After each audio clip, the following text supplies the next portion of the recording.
1 Kings chapter 20. Ben-Hadad the king of Syria gathered all his army together, and there were 32 kings with him, with horses and chariots. He went up and besieged Samaria and fought against it. He sent messengers into the city to Ahab king of Israel and said to him, Ben-Hadad says, Your silver and your gold are mine. Your wives also and your children, even the best, are mine. The king of Israel answered, It is according to your saying, my lord, O king. I am yours and all that I have. The messengers came again and said, Ben-Hadad says, I sent indeed to you, saying, You shall deliver me your silver, your gold, your wives, and your children, that I will send my servants to you tomorrow about this time, and they will search your house and the houses of your servants. Whatever is pleasant in your eyes, they will put it in their hand and take it away. Then the king of Israel called all the elders of the land and said, Please notice how this man seeks mischief, for he sent to me for my wives, and for my children, and for my silver, and for my gold. And I didn't deny him. All the elders and all the people said to him, Don't listen, and don't consent. Therefore he said to the messengers of Ben-Hadad, Tell my lord the king all that you sent for to your servant, that the first I will do. But this thing I cannot do. The messengers departed and brought him back the message. Ben-Hadad sent to him and said, The gods do so to me, and more also, if the dust of Samaria will be enough for handfuls for all the people who follow me. The king of Israel answered, Tell him, Don't let him who puts on his armor brag like he who takes it off. When Ben-Hadad heard this message as he was drinking, he and the kings in the pavilions, he said to his servants, Prepare to attack. So they prepared to attack the city. Behold, a prophet came near to Ahab king of Israel, and said, Yahweh says, Have you seen all this great multitude? Behold, I will deliver it into your hand today. Then you will know that I am Yahweh. Ahab said, By whom? He said, Yahweh says, By the young men of the princes of the provinces. Then he said, Who shall begin the battle? He answered, You. Then he mustered the young men of the princes of the provinces, and they were 232. After them he mustered all the people, even all the children of Israel, being 7,000. They went out at noon. That Ben-Hadad was drinking himself drunk in the pavilions, he and the kings, the 32 kings who helped him. The young men of the princes of the provinces went out first, and Ben-Hadad sent out, and they told him, saying, Men are coming out from Samaria. He said, If they have come out for peace, take them alive, or if they have come out for war, take them alive. So these went out of the city, the young men of the princes of the provinces, and the army which followed them. They each killed his man. The Syrians fled, and Israel pursued them. Ben-Hadad the king of Syria escaped on a horse with horsemen.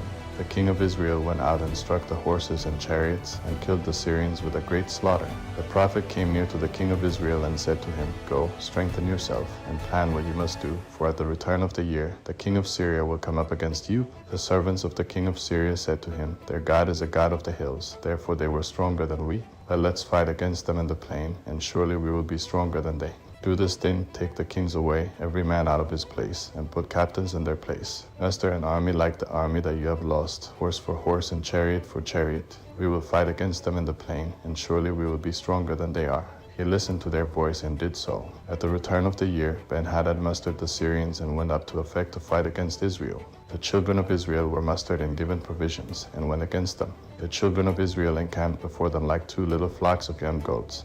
That the Syrians filled the country. A man of God came near and spoke to the king of Israel and said, Yahweh says, Because the Syrians have said, Yahweh is a God of the hills, that he is not a God of the valleys, therefore I will deliver all this great multitude into your hand, and you shall know that I am Yahweh. They encamped opposite each other for 7 days. And on the 7th day the battle was joined, and the children of Israel killed 100,000 footmen of the Syrians in 1 day. But the rest fled to Aphek into the city, and the wall fell on 27,000 men who were left. Ben-Hadad fled and came into the city into an inner room. His servants said to him, See now, we have heard that the kings of the house of Israel are merciful kings. Please let us put sackcloth on our bodies and ropes on our heads, and go out to the king of Israel. Maybe he will save your life. So they put sackcloth on their bodies and ropes on their heads, and came to the king of Israel, and said, Your servant Ben-Hadad says, Please let me live.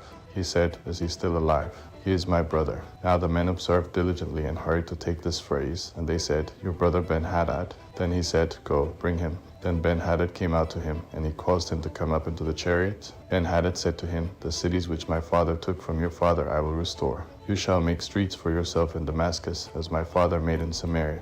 I, said Ahab, will let you go with this covenant. So he made a covenant with him and let him go. A certain man of the sons of the prophets said to his fellow by Yahweh's word, Please strike me. The man refused to strike him. Then he said to him, Because you have not obeyed Yahweh's voice, behold, as soon as you have departed from me, a lion will kill you. As soon as he had departed from him, a lion found him and killed him.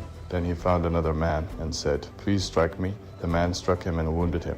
So the prophet departed and waited for the king by the way, and disguised himself with his headband over his eyes. As the king passed by, he cried to the king, and he said, Your servant went out into the middle of the battle, and behold, a man came over and brought a man to me, and said, Guard this man. If by any means he is missing, then your life shall be for his life, or else you shall pay a talent of silver. As your servant was busy here and there, he was gone. The king of Israel said to him, So shall your judgment be? You yourself have decided it. He hurried and took the headband away from his eyes, and the king of Israel recognized that he was one of the prophets. He said to him, Yahweh says, Because you have let go out of your hand the man whom I had devoted to destruction, therefore your life will take the place of his life, and your people take the place of his people. The king of Israel went to his house sullen and angry, and came to Samaria.